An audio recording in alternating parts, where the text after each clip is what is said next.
Chaque crise a été permise par une incompréhension collective qui a créé un angle mort sur le risque. On pensait jusqu'au début des années 1980 qu'un pays ne pouvait pas faire faillite. Le Mexique en 1982, suivi du Chili en 1983, ont prouvé le contraire. On disait ensuite qu'un pays avancé ne pouvait pas faire faillite. Puis, la Grèce s'est effondrée. On affirmait enfin qu'un produit financier noté AAA était sûr, jusqu'à la crise des subprimes. Mais qu'en est-il aujourd'hui ? Quelle est notre incompréhension collective qui pourrait être la cause de la prochaine tempête financière ? La normalisation des politiques monétaires. Depuis 2007-2008, les politiques monétaires sont devenues ultra accommodantes.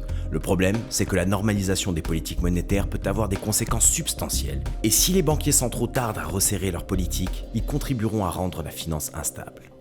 La montée des populismes. Pour le moment, cette montée du populisme n'a pas déstabilisé les marchés, mais elle augmente les risques pesant sur l'ordre mondial et pourrait bien déclencher une crise financière. Le Brexit. Après tous les échecs de négociation depuis 2016, il est peut-être temps de se poser la question que personne n'ose poser. Est-ce que le compromis est toujours l'issue la plus probable des négociations lorsque la destruction des deux parties est en jeu ? Une crise en Chine.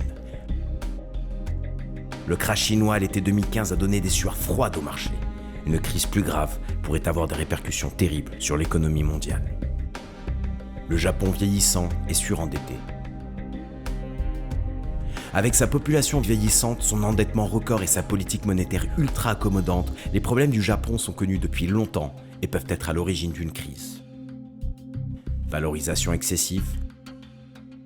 Il y a d'abord les ratios cours-bénéfices aux États-Unis qui sont supérieurs de 50% à leur moyenne historique.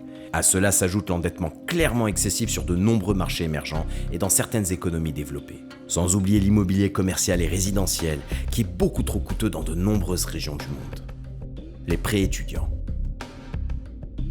qui ne représentent pas moins de 1400 milliards de dollars rien qu'aux États-Unis en 2017, soit 6 fois plus qu'en 2004. Marge de relance réduite. Tout d'abord, il n'y a plus de QE possible à cause de bilans hypertrophiés.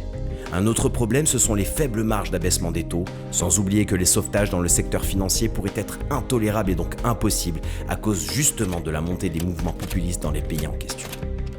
Un manque de liquidité sur les marchés. Résultante directe de la montée en puissance du trading haute fréquence des ETP, et parmi ces ETP, les ETF qui n'ont jamais été testés en cas de choc.